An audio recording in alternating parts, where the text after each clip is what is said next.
Yo, what is going on, everybody? I'm back with another video, and right now, again, I'm in Tennessee. I'm in the same spot as I made my last book video, and yeah, I'm in Tennessee. I had to go chase down my boy and gather my books, but we're here. We're gonna break down Talent is Overrated by Jeff Colvin, national bestseller.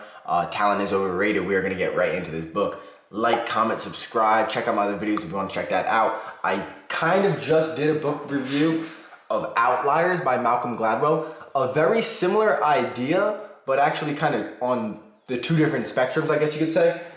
Outliers is on this side and Talent is Overrated is on that side, but it is the same subject and it's very interesting. I read both of them at the same time and I would recommend you do that same. But yeah, Talent is Overrated, let's go.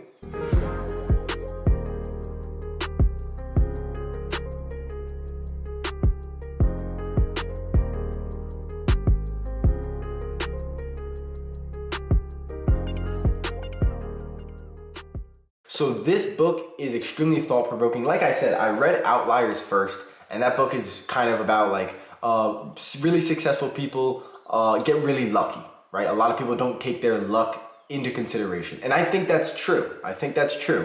But this book, Talent is Overrated, talks about the Beatles, talks about a lot of musicians, athletes, a lot of like those kind of spectrum of people. And it talks about that those people have just put in basically more hours, more practice, more effort, more time than anybody else in their craft. So Kobe Bryant was putting in more hours at a younger age, and that compound effect really did add up. And it also talks about the idea of deliberate practice. So you can put in all the hours you want if you're a basketball player and you have a great, let's say, three-point shot, right? If you just practice your three-point shot, you could practice more time than anybody else. But if you just practice that one aspect that you're already good at, you're not getting better at the game of basketball. You're not becoming a better basketball player, and therefore you're not really progressing the way other people would, or you really should be, or you really are able to, I guess you could say.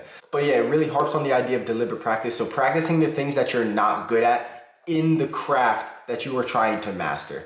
And a lot of people make different arguments like, oh, you should be a jack of all trades, and that's how you become a master of one thing. And I tend to believe that as well. But I also think you do need to put in tens of thousands of hours, which is a lot, like thousands and thousands of hours to become really, really good at something. And after I read this book, I really started taking my podcast serious. I started to even snowboarding, just something for fun. I started tracking the hours and realizing that I should be riding switch every once in a while, and it's really difficult. But the next time I go snowboarding, it's even easier for me. And it's just little things like that. You can take that into consideration. Running, school, whatever that is, your job, your business, whatever that may be. But this book is such a great, I think, like self-development, almost personal help book. It's not, I don't know if it really is like considered that. It could be like psychology or something like that, but it's such a great motive and really put something in my brain personally that like, damn, I like the things that I really want to do and get better at in life.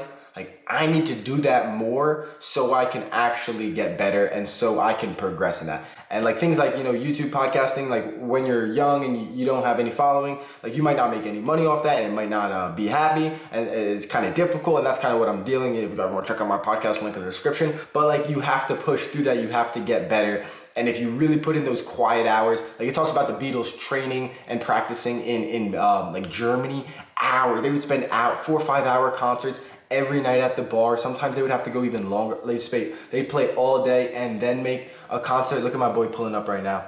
Yeah, buddy. But yeah, it's such a great book. I really recommend. This is one of my favorite books. It really is.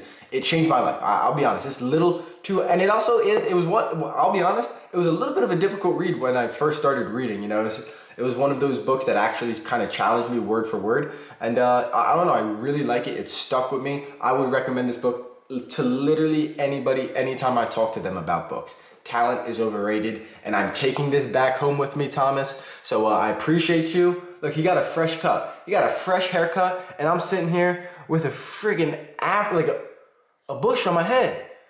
I got a chia pet on my head. But hope you guys enjoy. Smash that like button, subscribe. Let's see. Let's wait for him to come in. Is he not coming in? He's going out to chop wood. But yeah, this book, get better at what you want to get better at. You need 10,000 hours at deliberate practice. Because Malcolm Gladwell talks about the 10,000 hour rule, and I think that's true. But if you don't do 10,000 hours at things that you're not good at, then you got to check that out. But Thomas, with a fresh cut, yeah, buddy, in Tennessee, baby. Yeah, Deuce. good.